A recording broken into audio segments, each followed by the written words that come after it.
In 2020, something historic happened in the Middle East. Nations that once refused to recognize each other sat at the same table, not to fight, but to shake hands. These are the Abraham Accords, a peace agreement that promised a new era of diplomacy, cooperation, and hope. But behind the handshakes and headlines lies a complex web of politics, history, and unanswered questions.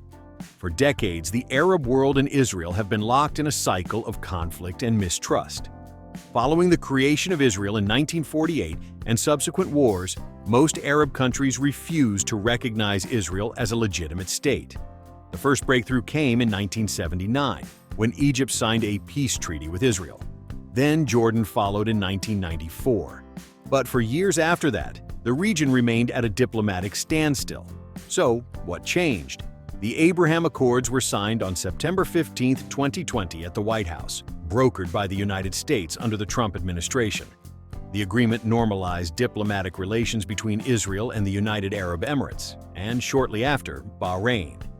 Eventually, Sudan and Morocco also joined the framework.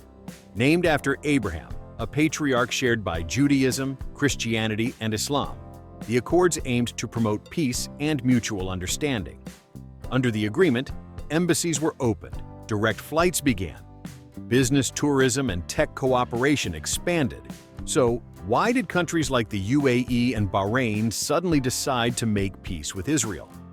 Strategic reasons: a shared concern over Iran's regional influence, economic opportunities, especially in technology and defense influence from the United States, offering incentives and political support, political motivation. These leaders wanted to show progress and stability. The U.S. offered Morocco recognition of its claim over Western Sahara in exchange, but not everyone was happy. The Palestinian Authority strongly condemned the Abraham Accords. They saw it as a betrayal, a violation of the Arab Peace Initiative, which promised no normalization with Israel until a Palestinian state was established. Critics argue the Accords sidelined the Palestinian issue.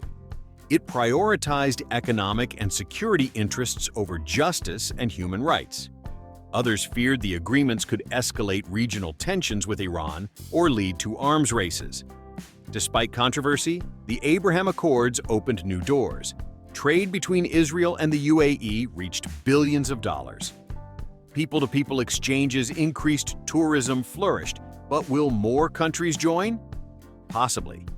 There have been talks involving Saudi Arabia, though progress is slow and cautious.